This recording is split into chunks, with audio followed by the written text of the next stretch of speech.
Welcome everybody to another episode of Career Downloads. My name is Manuel Martinez, where each episode I basically hit the refresh button, bring on a different guest to learn more about their background, their job history, and really uncover any different tips and tricks that they've used along their way to kind of manage their career so that you can find value out of this. So for today's episode, I have with me a friend of mine that we've worked together, we've gone to college together. His name is Diaz. And we're going to learn a little bit more about his background. And we've had similar experiences. We've been at similar roles. You know, we've worked at the same places a couple times. So really getting to know it and understand it from a different perspective, I think will be, beneficial to everybody, because even if you're working at the same place, in the same role, your experiences are not always going to be the same. So with that, plug in and download the knowledge, and let's welcome Oscar. Thank you. Yeah, it's going good. Thanks for having me, man. Of course. Looking forward to it. So to start off, I kind of mentioned that we went to school together, we've worked together a couple different places.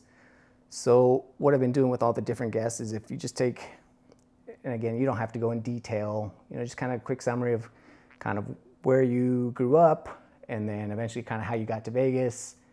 And then I know that you went to college, we went to college together, so they just kind of fast track it into that point, and then we'll start at your college experience. Okay, yeah, sounds good. So, I was born in a small country in Central America, El Salvador, and I was there till maybe about 3, and that's when it was a big civil war going on there. So my parents, always wanting the better life for us, kind of pulled us out of there.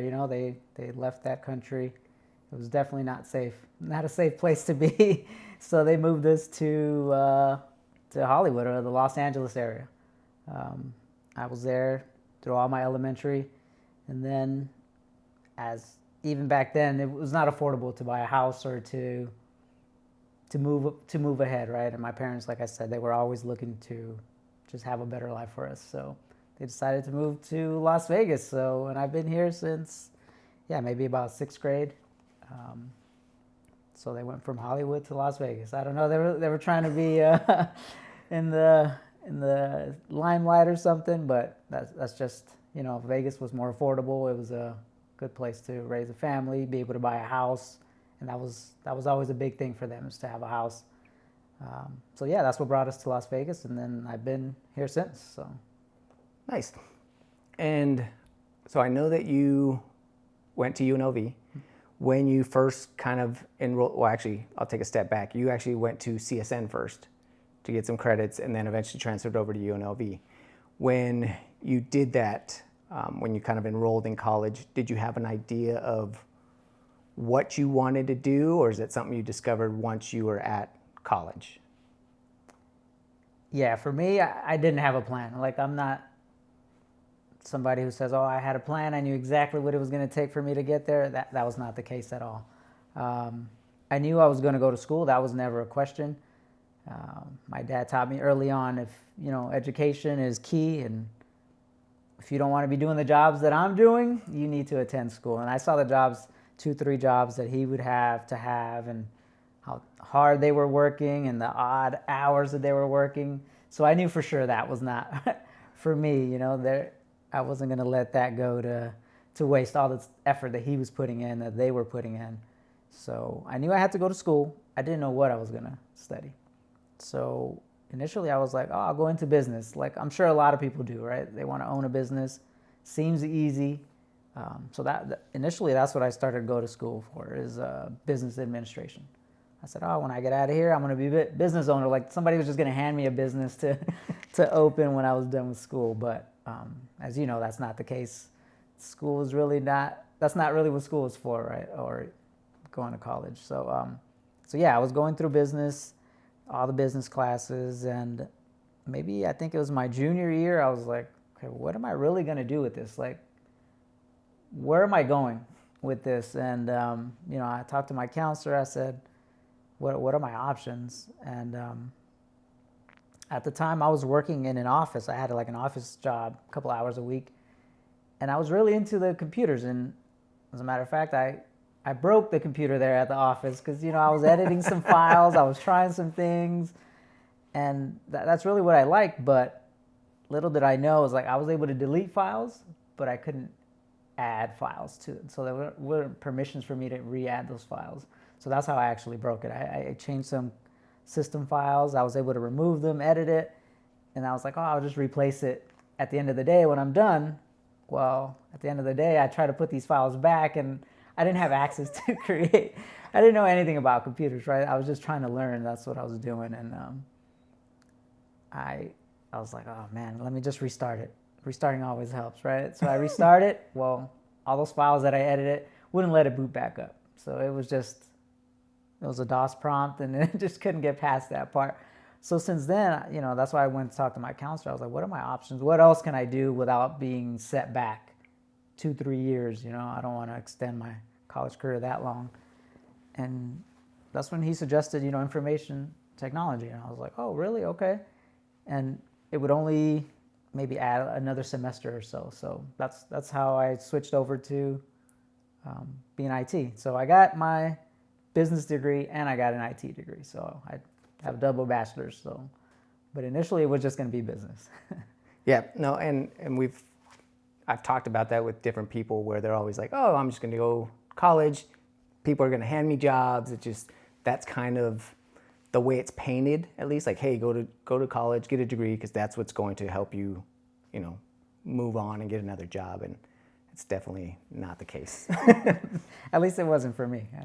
Yeah, me either. And so then once you decided to go and you went into information technology, I think, and junior year sounds about right, because I think similar around my sophomore year, I was actually going to be an architect. I was talking to an uncle of mine who was in IT, and he was just, kind of pointing me towards the path of information technology.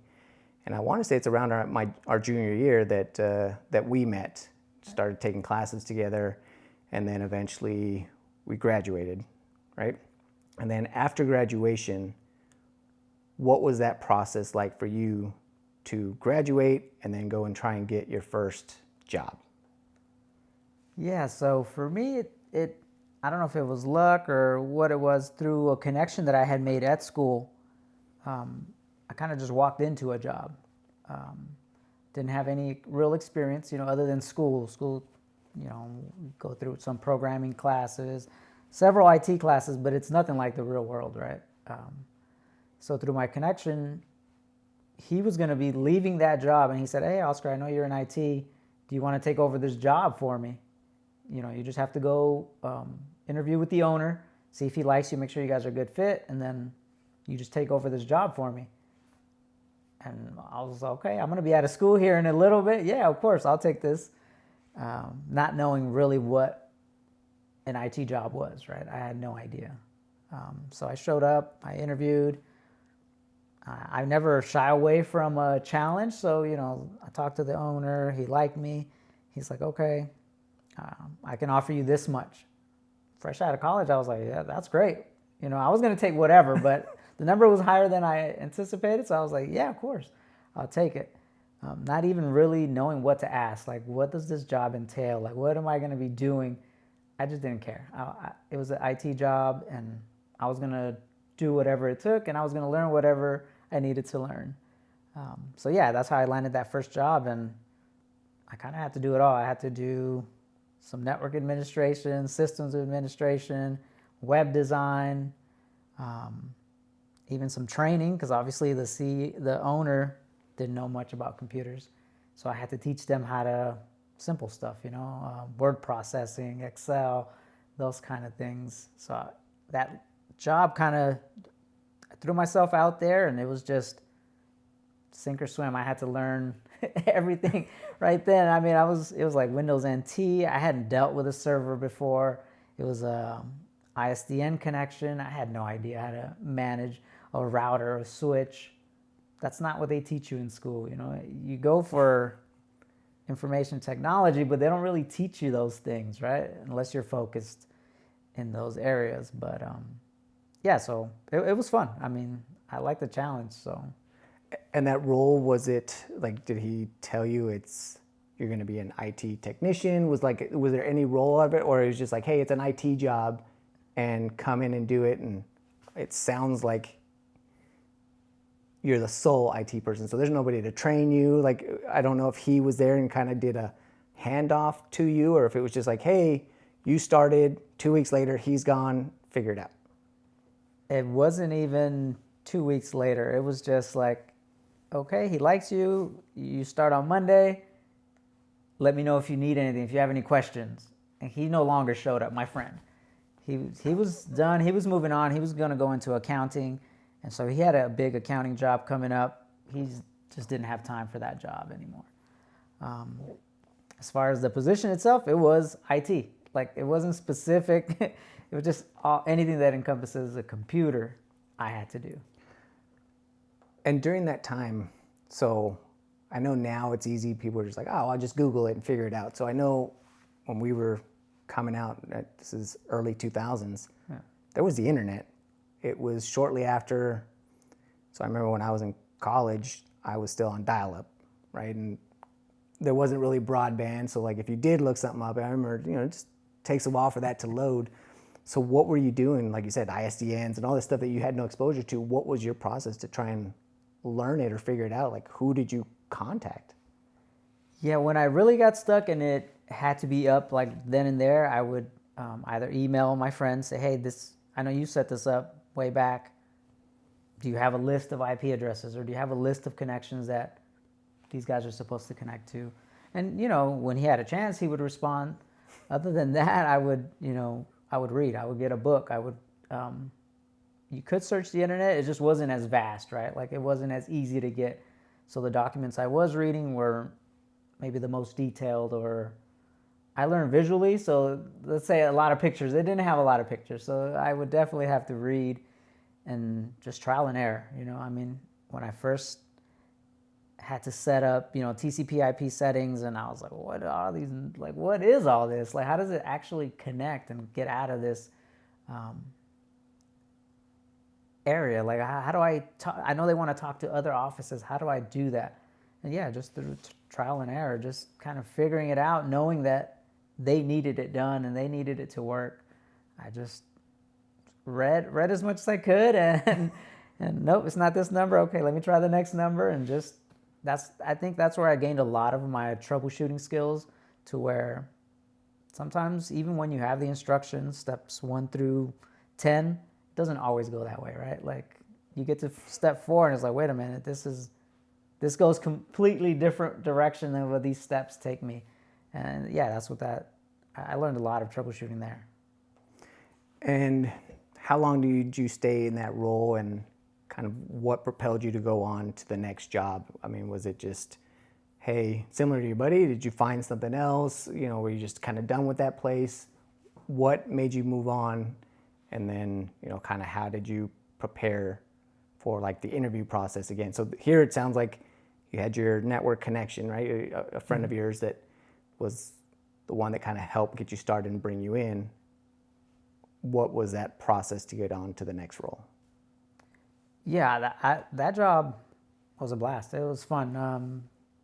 It was actually owned by a professional poker player. He was the one who actually funded that company, and so it was a fun time. It was a fun time in that they made it real easy. It was a lot of work and a lot of learning. Obviously, the friend who recommended me obviously has some trust in me, right? Like, he knew that I wasn't just going to leave them high and dry, and that I could learn whatever they needed me to do. So I would have stayed there. I was learning a lot. I mean, it was, like I said, it was the deep end for me coming out of school. It was a lot of responsibility. They don't want to lose money.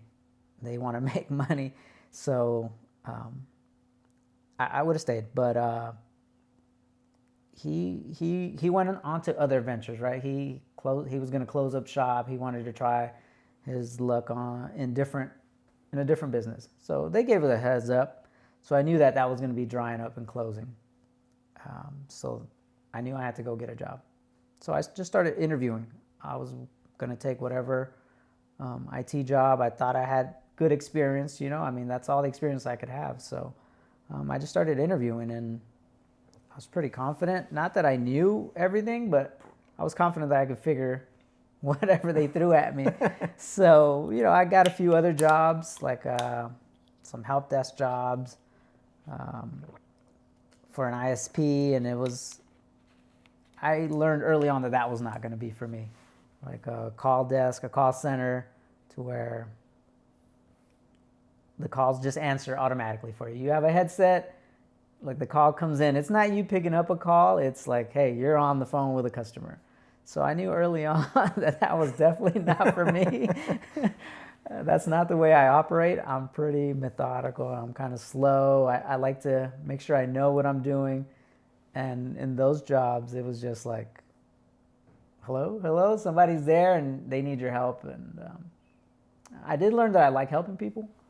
I do like, I've been there stuck, not knowing what to do. And I like to help people, and I don't make them feel like, what, you don't know this? Of course, you should know this. It's like, I don't like to make people feel that way.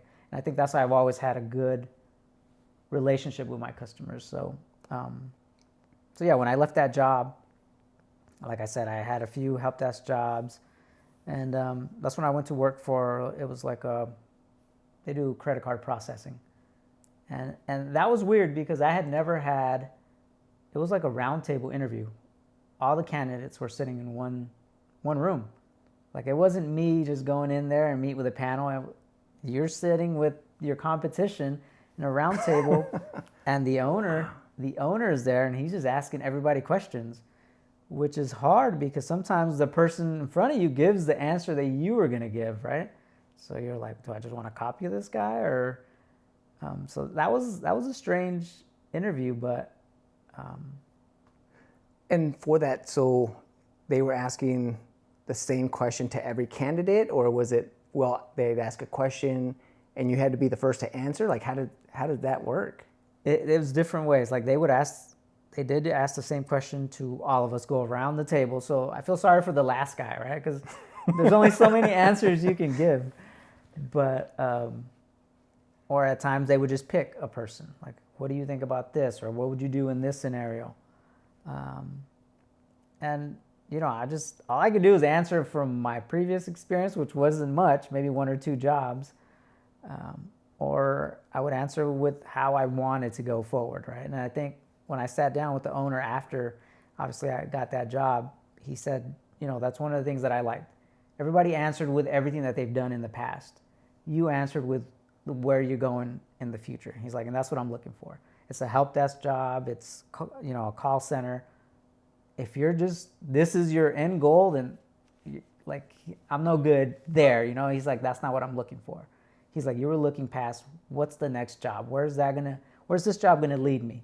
So he was looking at it in his eyes as a benefit, right? He wants to then hire me as a higher level job and even higher than that. So yeah, he told me that's what I liked about your answers is that, yes, you answered what you've done, but you also told me where you're trying to go and what you're going to do to get to those spots. So the fact that you kind of had a plan, right? It wasn't just like, hey, this is what I'm doing, I'm answering your question, but you're like, again, not planning out a long-term career, but at least in the short term, like, hey, once I get this role, here's what I plan on doing within there. And it sounds like he wanted somebody that wanted to grow within that company at least, and as opposed to like, oh, somebody that's happy at help desk and maybe they stay there, or they stay there until they leave to go somewhere else and maybe do the same role.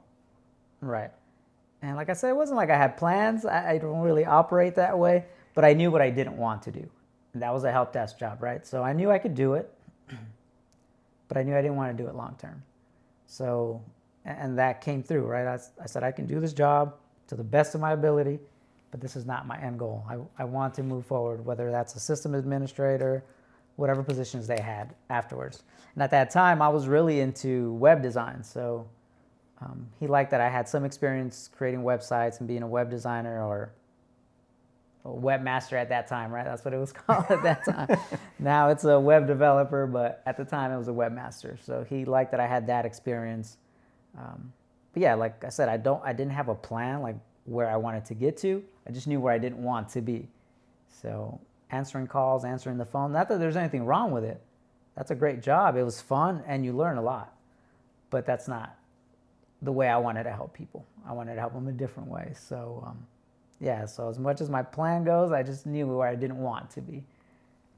No, and that makes sense. I mean, I agree with you there. Like, it's fun, you do learn a lot, but I learned also quickly is I don't want to be stuck on the phone all day, every day for 8 hours a day. Yeah. Like, it's too much. So in there, did you kind of, what you told him about kind of moving up within that role, did that happen? Did you eventually move up? And I know eventually you left, but did you do like one role, a couple roles within there, and then eventually move out? Or was it you learned enough and then moved out? Yeah, so that job, I met some good people there. One of my coworkers who later became my manager there, you know, he kind of pushed me to learn, to continue to learn. He's like, hey, how come you haven't gotten your MCSA or MCSE? He's like, how come you're not going for these certifications?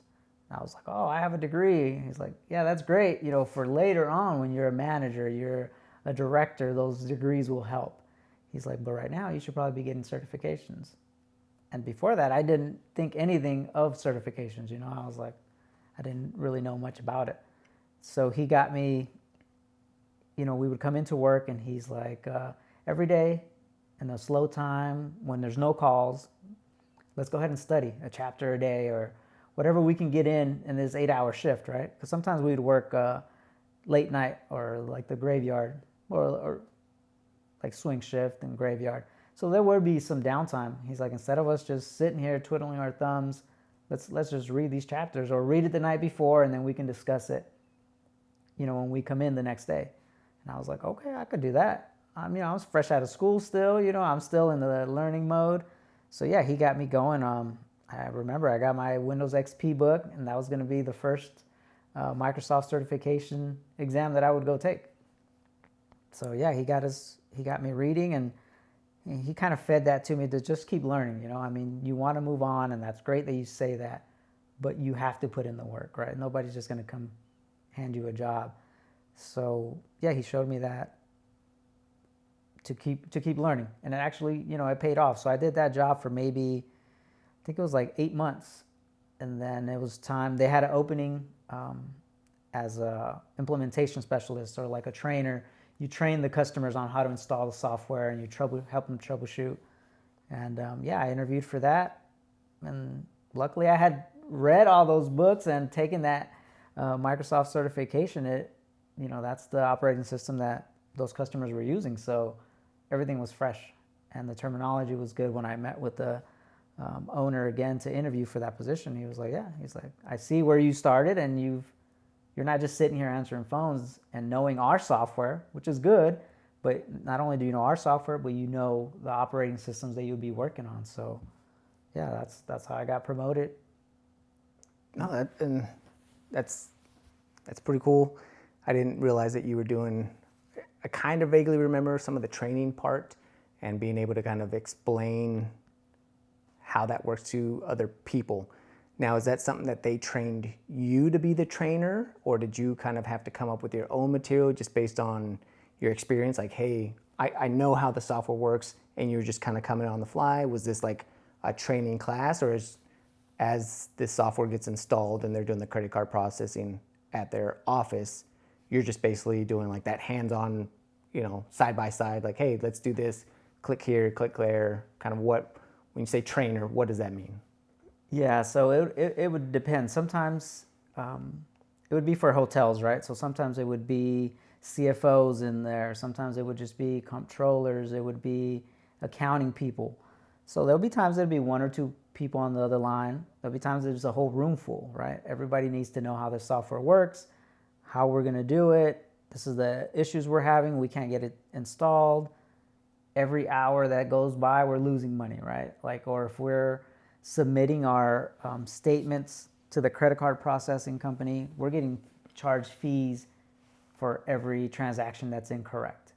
Because you submit it, if they reject it, then you have to submit it again. Now you're paying that fee over and over and over. And so it was critical for me to teach these people how to use it correctly, how to troubleshoot it, so that they don't have to call support and spend an hour, 2 hours. So yeah, sometimes my training was one-on-one, sometimes my training was to a broad audience, to a big audience. And, they trained me as far as, they give you some guidelines. They tell you this is what you should be covering. But all that goes out the window, right? Once you're training, not every training is the same. So every time I had to do a training, it was a little different. People have different questions. People have different experiences. Some people know computers, and sometimes that's the worst, right? Because they know enough to get in trouble. And they'll be like, oh, Oscar, I have already changed this, this, and this. And I'm like, okay, well, now we need to spend 45 minutes of me trying to figure out what you've done so that I know how to help you move forward. But yeah, that training was, I like training. Like I said, I like helping people. And they were always so grateful at the end of the training or at the end of the session, because then they can move on with their day-to-day job.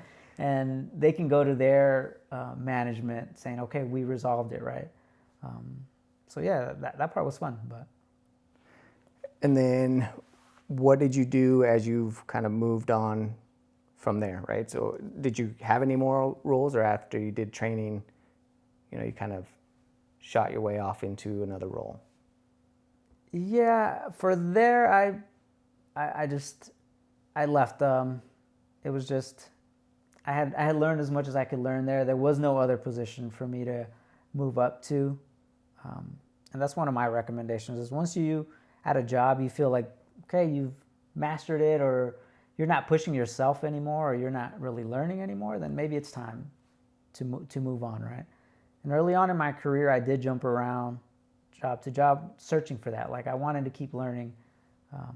But yeah, that's what I did. Once I saw that there was really nowhere else for me to go there other than maybe be a manager, which I didn't want to do. Yeah, that's when I decided to just go ahead and keep learning and keep looking for other positions. And when you were looking for other positions, and based on knowing that you want to grow, I know that you were studying for your certifications, kind of doing the MCSA, those set of certifications. Were you being a little bit more selective now? Like, hey, I want to do something with regards to Microsoft or training.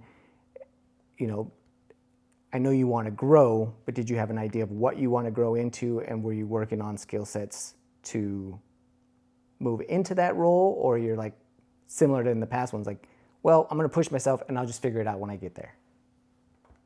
Yeah, that's always been the case for me. I usually jump in and I'll try and figure it out when I get there. But I was looking for positions. I didn't know where I wanted to go. I didn't know if it was networking. I didn't know if it was on the server side. I was still dabbling with websites. I didn't know if developer was the way I wanted to go. I kind of liked that, but I could see that there wasn't going to be much money, right? There was companies coming out who would create websites for you. I mean, you can just go, it was what you see is what you get. Like you drag stuff over and you create your own website. So I kind of saw that and I was like, okay, I can't compete with those kind of big companies of me creating little websites for you, right? So I knew the website stuff was probably not going to work out. I liked the computer side, whether that was troubleshooting the network, making sure the computers are working correctly. So that's kind of the way I wanted to go. I wasn't sure yet. I wasn't 100% sure how I wanted to go. And where did you end up going? So like what position, so what was the position that you ended up going to, and just kind of what was the industry of that company that you ended up landing a job with? Yeah, so from there, like I said, we're in Las Vegas, so I landed in the casinos right there. That was a sought job at that time, right? I was like, oh yeah, you get into the casinos, you're golden, right? You're like, everything is great, until you get there, right? I mean, the casinos were fun. Everything was fast paced. I loved my job there. Everything from dealing with the pit bosses, the managers, the VPs, everybody was awesome. I mean, that job was a lot of fun and very fast paced, right? Like they couldn't be down at all. Even if a printer was down, it was a big deal. It was, so I was like a computer technician but you have to troubleshoot the network, the computers, the printers. You kind of, like most of the jobs I've had has kind of been, you kind of have to do it all. You have to know a little bit of a lot of things, all right? So, yeah, I got into the casinos. And actually the way I got into that is one of the people that I trained when I was at my previous job was that casino. And I said, hey, if you're ever looking for somebody, just let me know and I'll apply. And he's like, hey, I like the way you trained us. You know what you're doing. You mind coming in for an interview? So yeah, that's how I got that job, was through a connection from my previous. And really just being, I guess, kind of straightforward, right? And not being timid, right? And again, you don't have to be an extrovert, but just kind of going through and putting that out there and be like, hey, if you're looking, not demanding a job, like, hey, let me know when there is, but just say, hey, if you're looking, or if you're interested, just not being afraid to ask, I guess, is kind of what I've gone through. So I had another guest on here, Matthew, and the way that he got started in his career is just he just asked somebody, like, hey, what do you do? Like, not being afraid to ask, like, hey, I don't know, or hey, is this available? Like, what's going on? Sometimes you never know what just asking somebody a question will lead to. Yeah, and it's definitely something you have to be really careful, right? Like, I treat everybody with respect, because you never know. It's a small town, and you never know when you're going to run into that person again. So for me, it's always leave a good impression with these people. And obviously I did with him, because he reached out afterwards, and he said, hey, we have a position open. I would like you to interview for it. So obviously I did a good job in the training. I didn't break anything. And he's, he liked the way that I made him and his staff feel, right? So, and the way I answered their questions. And he's like, yeah, that's somebody who could work for me, or do work for me. So, yeah, that's one recommendation, is always leave a good impression. I mean, you may not like what you're doing, you may not be happy with what you're doing, but do it to the best of your ability and let your work speak for itself, right? That's the way I always try to leave a job, is let them be upset that I'm leaving, but happy that I'm moving on, right? Knowing that I want somewhere else to be. And so yeah, so again, another job I got through a connection, right? You still have to interview, but a lot of times just getting to those interviews is what's difficult, right? I mean, you don't have the crazy experience, you don't have all the crazy certifications, because at that time I didn't have those. All I could do is I had worked with him, and he liked the work that I did, and that I wasn't shy to ask, hey, if you ever need somebody, just let me know. I didn't say, hey, give me a job whenever you need. I just said I will do my part. Just get my foot in the door. Open that door for me. And it's very true. So just knowing somebody, having a good work ethic. We've worked together a couple times, and at that casino, back when they were still around, right? So Coast Casinos, when they were still a thing. Obviously, having that relationship with you, knowing that we went to school together, we had taken different career paths, but at some point we were doing the same thing for different companies, right? It's essentially, and I brought it up in another episode where, just us talking, like, hey, what's it like over there? What's your experience? And at some point, we started talking about money, right? Like, hey, how is it over there? And again, it wasn't like I was asking, like, hey, what are you making? It came up in general conversation, where doing the same job, the same thing, you were making about $10,000 more. And I was like, well, wait a minute, how's that? We're doing the same thing for the same industry, right? Different companies. And like you mentioned, right, just building that network, at some point, getting that foot in the door. I could have applied and probably never gotten the job, but you, and I think that's some of the things that people don't realize. Like, it's good to have a network, but you also have to, in order to be able to recommend somebody, they have to have trust in you and believe in you and understand that if you're recommending somebody, it's somebody that they have trust in you. So what would you say is that process for you, or what do you think is the experience for recommending to other people? Because I'm sure you don't just recommend everybody that asks you for a job. Definitely not. Like I said, you still have to do your part, right? And those people that do recommend you, they're putting their name out there. I mean, that's what you're doing when you recommend somebody, right? You're saying, hey, if I was the owner here, or if I was paying, I would pay this person. Go ahead and sign my name. I would vouch for this person. So, yeah, I've had people ask me, hey, can you recommend me this job, or can you help me get this job? And usually what I'll say is, all right, show me that you really want this. Like, what have you done, or what's your experience, or what are you doing to get to this job? And they're like, oh, well, once I get there, then I will study, or I will pass the certification. I'll say, well, go pass this certification first, and then come talk to me, because that'll show me that they're serious about it, right? That, okay, he's trying, right? Because sometimes you can't get those interviews, like I said before. I think, we were young, and we tried to get into the casinos for a long time, and I don't know why the application just never makes it to the right people, I was like, if they could just talk to me and just let me try, they'll see that I'm a good employee. But sometimes you don't get those opportunities. So, yeah, recommending somebody, for sure, they have to have confidence, and because it's their name on there, and you don't want to make them look bad, right? And if you show that you don't care, or it's not a big deal to me, why would they put their name out there? If it's not a big deal to you, that means when you get there, if you keep the job, good. If you don't, that's their name. They'll never be trusted again to recommend somebody. So, yeah, whenever you ask somebody, hey, can you recommend me? You want to make sure you're in good standing with those people, and that you've done your part as much as you can do. But yeah, like I said, when people ask me, can you recommend me, or can you help me out with this? That's fine. I'll do my part, but what are you doing is your part. I'm not here to hand things out. I don't want to ruin my connections, because, like I said, it's a small town, and I never know when I'll deal with those people again. So, yeah, it's difficult for sure.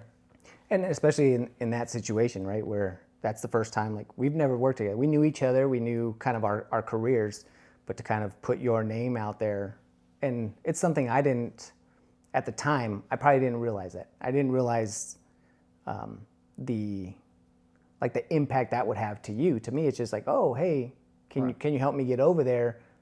If they have an opening, and I think, I don't know that I had done anything specifically to prove, other than you kind of knew what I was doing. We were similar, right? We had that similar mindset of like, I know I don't want to be here. Hey, I was in help desk, that's not for me. And, we had kind of moved up and moved around. Now, what was it like for you? So I know that you mentioned we're at the same place, that we had similar experiences. Now, it's not we're doing the same job at different places, same job at the same place. But what was your experience there, and kind of what do you think you took out of in that role? What was your experience? Like, how did you feel that you grew as part to just just being a PC technician and learning more about more general stuff? Is there any particular area where you're like, hey, I'm going to start focusing here? So I know for me, while I was there, I started to hang around the network guys and really thought, hey, maybe I want to do networking. And eventually I ended up going to the slot floor system, which is more at the database side, and took a job there. So kind of what did you take out of that position? Yeah, so out of that position, like you mentioned, we started talking to the networking guys, right? And that's what I would do. I would pick all the senior guys. That's who I would pick their brains, right? Because I wanted to see which way do I want to go. So I would ask endless questions. I'm sure the guy who was managing me at the station where I would ask him every day, everything. I'm sure he got tired of me asking questions, but he was super nice. He would let me know. He was a senior guy. He had been there quite a long time. Super smart guy. And that's what I was doing. Just all the senior guys, I would just ask them as many questions as I could. And that's when I saw, okay, networking is something I really like. I liked it from before. I just didn't have a lot of experience with it to the level that they were doing. They were connecting WANs. They were doing a lot of advanced configurations that I hadn't done or I hadn't even had access to. And they let me shadow. They would let me walk along with them when they're doing switch upgrades and router configurations. They would let me sit behind them and kind of watch these things, right? And they liked that I was asking questions, right? Because you're curious. And then our manager liked that also. What I learned is that, yeah, I like networking. And obviously to get any of these applications working, rely on the network. So that's something that I liked, that I picked up there. And then now around this time, you picked up the networking and you decided to move into, you left there to go into a government role. So what was kind of your thought process? What made you decide that you wanted to go that route as opposed to kind of staying in the casino or finding, kind of moving up there, moving to a different property? Just what made you, or what enticed you to go towards a government role? Yeah, at that time, job security, right? The casinos, I saw, some of my friends get laid off or just work crazy hours, getting called in at all times of the night, and you have to come in. It's a casino, right? They don't close down. They don't care that you're having dinner with your family or that it's Thanksgiving, you know what I'm saying? None of that matters. Like, we're open, we're making tons of money, you need to come in. And I was young, I was okay, but at that time I think I was just married or just starting a family, so job security was a big thing for me. At that time, early on, I was never chasing a big paycheck or I just wanted to learn, and everything was paying, adequately. It was fine. I wasn't becoming rich or anything like that, but it was paying enough. So yeah, the government job, I decided to go because of the job security, and it paid more, and it gave me the freedom to do what I wanted to do. So. And when you say the freedom to do what you wanted to do, was that in the role or even outside of that? Because I know within the government, right, there's holidays, you have your weekends, it's a set hours, right? Once the building's closed, sure, maybe occasionally, and I would say occasionally, there's maybe an after hours upgrade, but for the most part, you're working your 8 to 5 and you're done, right? So is that kind of, when you say do what you want to do, was it that, or was it also the role gave you the ability to do what you wanted to do and learn and progress? Both, right? So yeah, that freedom at home, and for me to be able to be present with my family, that was key, right? I wanted to be there. I don't want to be missing, getting home when my kids are going to sleep and not only seeing them in the morning before they go to school. Like, that's not where I wanted to be. I wanted to see my family and be present in my family. So that was good, but also in the role itself. When I talked to the manager there who hired me, he told me, you come in here, I'm going to need you to learn as much as you can, as fast as you can, and kind of take the reins. And he's like, you do what you want to do here. So if you want to learn networking, you want to be our networking guy, that door is open. If you want to be our server guy, that door is open. And at that time, I'll take them both. I'll take the networking and server. That's what happened. I went into that government job and I saw some inefficiencies that they had, and like, it was a government job, right? So I was like, this could run so much more efficient, right? Not only for myself, not only because I want downtime, but I just want to make it easier for everybody who's working. So I started automating some things. Saw some things that they were doing by hand that were taking hours and hours. I'm like, I could be done with this quickly and just move on to something else, go learn something else. So I started deploying servers, and it was only taking me, maybe an hour, to whereas before it was taking them half a day to maybe 2 days before they can get a server deployed. And I rattled some cages, right? Because I'm coming in here disturbing things, and we have a good thing going here. Why are you coming here trying to show out, right? But that wasn't what I was trying to do.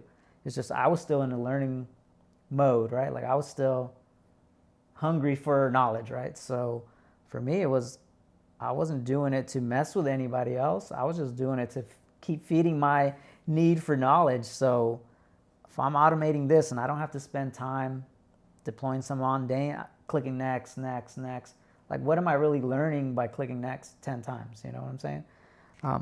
So I was like, let me just automate that. Have something else click next for me while I go learn this other thing. So I caught on to, I was doing server deployments, networking. I was doing phone systems, which I didn't know anything about PBX, but I'll learn that too. And that's what my manager liked. He's like, no matter what I throw at you, you don't tell me, oh, I don't know how to do that, or that's not for me, that's below me, or anything like that. I was like, yeah, cool. So when it was time for promotions or for, I remember one time he reached out to me, he said, hey, Oscar, we're doing this whole virtualization thing, right? Like this was just coming around. And he's like, everybody's kind of like scared of it or don't want to do it. And I was like, yep, I'll do it. Send me to the training. And nobody else wanted to do it. Like they were like, no, we have the physical servers. Why do you need to virtualize anything? What is this virtualization thing? And I was like, nope, this is the new latest thing. Yeah, send me. And yeah, so that's the way a lot of opportunities opened up. I knew I wanted to learn, and when they would ask, is anybody willing to do this? I'd be the first to raise my hand. Go ahead, send me, even though I know that was going to be grueling and new and scary, and you don't ever want to mess things up, right? But I was like, yeah, go ahead, send me. So and that sparked a love for me. Virtualization, that was something that, thanks to that manager, that he was willing to send me. I was fairly new, and he was willing to send me to that training, and I just didn't look back. That set off like a love for me, and on the server side and networking. That like combined everything for me, right? Virtualization had everything. It had the server side, had the networking, had the troubleshooting, and it was fast paced. So it was like feeding everything for me. So I'm very grateful to that manager for sending me to that training. So it's like the perfect mix of just everything, right? Because there is a number of that. Plus, it's a brand new technology. Like that was something that just was unheard of before, right? Just like they mentioned, like having physical servers, and they're like, well, we have this. Why are we going to try and improve? And a lot of the automation that you went to implement, and you were trying to go through and bring in a lot of efficiencies. How did you learn a lot of that? Was it there at work? Were you, now that you have kind of your set hours, are you still learning on your own, on your free time? Kind of how did you build a lot of the skill set? Or was it just so much, because it sounds like you're doing everything. It also makes it hard to kind of pinpoint and say, okay, well, I'm going to automate, excuse me, the automating servers. And I'm sure you're doing a lot of that through kind of Windows, as opposed to trying to automate networking. And it's, at that time, they were different applications, different skill sets. So how did you kind of build those skill sets? Was it, building labs at home, at work? Just, were you doing, I'll figure it out and I'll just deploy it in production? Because, that some people, I know a lot of people that's how they learn. They use production as their test environment. So kind of how did you build that skill set? Yeah, I may have been guilty of doing some stuff in production, but for the most part, like I said, this job was, I had free reign, right? So it would let me study while I was there on live environments. Like I would have a test lab there that wasn't going to take anything down, but I had real equipment that was comparable to what we were actually running. And I had the freedom to do it. I mean, I didn't have that money to spend $10,000 for a server at home and let like 3 or 4 different servers. There was no way I was going to have that. You know what I'm saying? I was still early on in my career. So at work, yeah, they would let me, any of the old servers that would get replaced, that would go into my lab. I would never think of throwing it away or, oh, it's so slow or anything like that. Nope, I'd put it right in my lab. I'd implement it there. I would do my testing there. And then at home, when my kids would go to sleep, I like to be up late at night. So that would be my alone time. And yeah, that's when I would either work on the lab, read my books, study for more certifications. That's when I would take time. I was definitely eager to keep learning and studying at that point. But yeah, like I said, that job gave me that opportunity to just keep learning. And they were happy with it. I mean, some of the employees may not have been happy because now they have to do more, but the ones that wanted to work, you raise them up, right? They see somebody else work and they're like, oh, I can do more too. So yeah, that job opened itself up for that. And I know we've talked a little bit about certifications in the past, and kind of what are your thoughts towards them? So obviously I know that they are beneficial, but what's the benefit that you see? Is it having that on your resume to try and get another role? Is it, I've talked to different people, and again, everybody has a slightly different idea of what the benefit is to you. So is it having something to put, a couple letters to put on your resume? Is it going through and forcing yourself to learn, that technology? Sure, you can learn it hands-on, but I think with the certifications, it's almost a prescriptive way. Like, you have to know this material. Right. So what are your thoughts on certifications, I guess, in general? Yeah, it's a double-edged sword with certifications, right? All right, thank you for listening to the first part of this episode. So I'm going to break it up into 2 pieces, and you can catch the rest of the interview in part 2 the following week.